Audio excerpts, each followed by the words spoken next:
Acts chapter 25. Now when Festus was come into the province, after 3 days, he ascended from Caesarea to Jerusalem.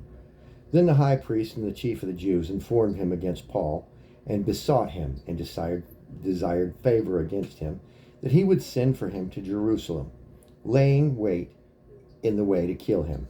But Festus answered that Paul should be kept at Caesarea, and that he himself would depart shortly thither. Let them therefore, said he, which among you are able, go down with me, and accuse this man, if there be any wickedness in him. And when he had tarried among them more than 10 days, he went down unto Caesarea, and the next day, sitting on the judgment seat, commanded Paul to be brought.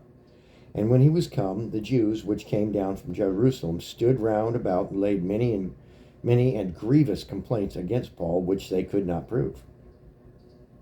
While he answered for himself, neither against the law of the Jews, neither against the temple, nor yet against Caesar have I offended anything at all.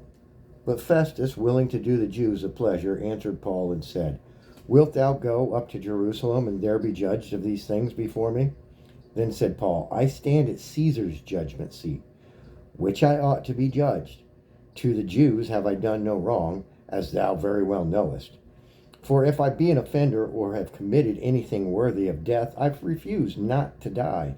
But if there be none of these things whereof these accuse me, no man deliver me unto them, I appeal unto Caesar. Then Festus, when he had confirmed the council, answered, Hast thou appealed unto Caesar?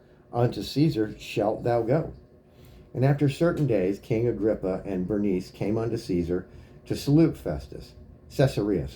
Came unto Caesarea to salute Festus.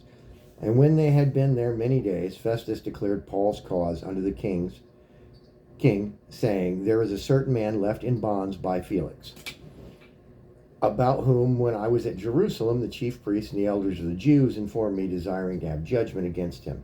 To whom I answered, It is not the manner of the Romans to deliver any man to die, before that he which is accused have the accusers face to face, and have license to answer for himself concerning the crime laid against him.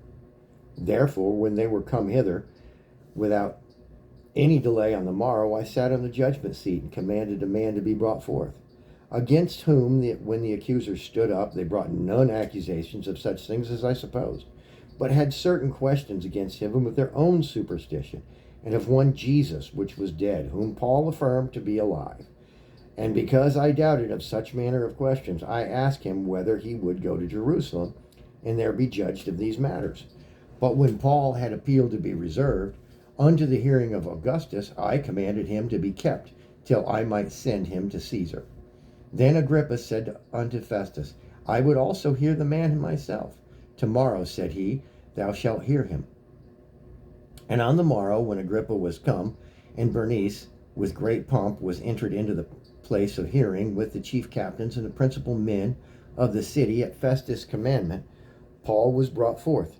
And Festus said, King Agrippa, and all men which are here present with us, ye see this man, about whom all the multitude of the Jews have dealt with me, both at Jerusalem and also here, crying that he ought not to live any longer. But when I found that he had committed nothing worthy of death, and that he himself hath appealed to Augustus, I have determined to send him, of whom I have no certain thing to write, unto my Lord, wherefore I have brought him forth before you, and specially before thee, O King Agrippa, that after examination I might have somewhat to write, for it seemeth to me unreasonable to send a prisoner, and not withal to signify crimes laid against him. That was Acts of the Apostles, chapter 25. Amen.